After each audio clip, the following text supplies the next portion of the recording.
व गायिका मर्यादा पुरुषोत्तम श्री राम और पतिव्रता सीता की एक छोटी सी कथा पेश कर रही है।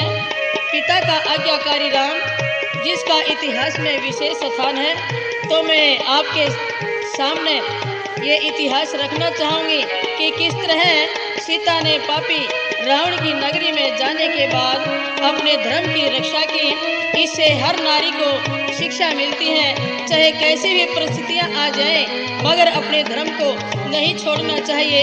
उनके आदर्शों से आज भी हमें प्रेरणा मिल रही है। तो आइए मधुर भजनों के माध्यम से इस छोटे से इतिहास को जिज्ञासा के साथ सुनिए।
विद्वानों की लगी भीड़ घर भारी थी। फिर देव ऋषि विश्वामित्र भी मोह के पे आया था।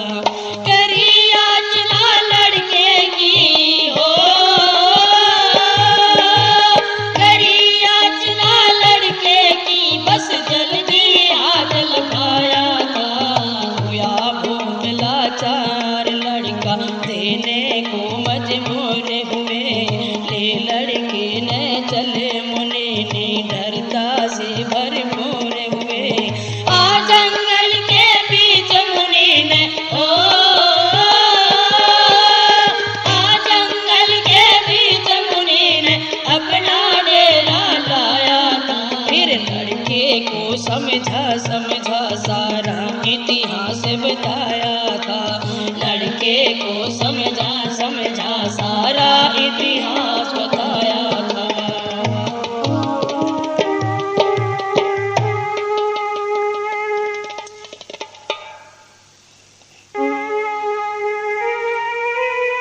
एक बार सतयुग के पहरे में राक्षस देवताओं को और गौओं को सता रहे थे। पापी कसाईयों की तरह गौओं का खून चूस रहे थे।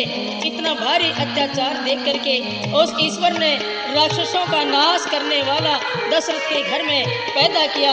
राजा ने खुशी में ढोल बजवाए और घर घर में मिठाई बंटवाई। इस तरह जब राम 10-12 साल का हो जाता है तो राजा ने अश्वमेध यज्ञ रचने की तैयारियां की। राजा दशरथ ने कहा कि हे राजन, इस बच्चे को यानी मुझे दीजिए ताकि वेद आदि विद्या के ज्ञान से मैं भरपूर करके नीति का मार्ग दिखाऊं। राजा ने जब विश्वामित्र के वचन सुने तो उसने अपना धर्म समझ करके राम को उसे ही सौंप दिया। अब विश्वामित्र उसे लेकर के जंगल में आ जाता है और यहीं पर अपना डेरा लगा लेता है तथा राम को सारा इतिहास तथा वेद आदि ज्ञान से भरपूर कर देता है। मगर उसी समय विश्वामित्र ने सुना कि राजा जनक ने अपनी लड़की का स्वयंवर रच रखा है और शर्त रखी है कि जो धनुष को तोड़ेगा उसी को ही सीता अपना वर चुनेगी। इस प्रकार से राम को लेकर विश्वामित्र भी निश्चित तिथि को जनकपुरी में पहुंच जाते हैं। राजे महाराजे अपनी अपनी किस्मत आजमाने के लिए वहां पर पहुंचे हुए थे। एक तमाशा सा बन रहा था। इधर सीता अपने महल में अपनी सखियों के साथ बैठी हुई थी। जब उसकी नजर राम पर पड़ी, एकदम चकित सी रह जाती है और श्री राम को देखती ही रह गई।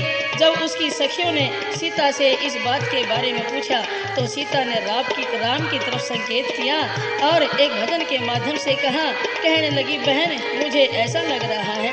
कितनी सुंदर कल्पना की उस सीता ने, कवित्री ने कमाल कर दिया। तो सुनिए,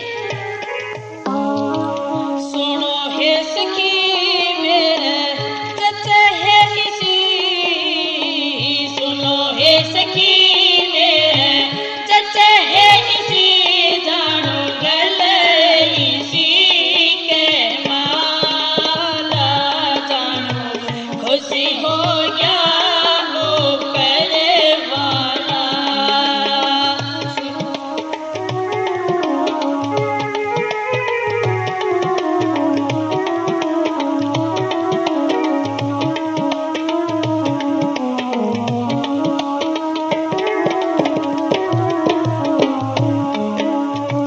दिखे सयो सकल रूप का, बेटा हो जानो किसी भूप का। हाँ दिखे सयो सकल रूप का, बेटा हो जानो किसी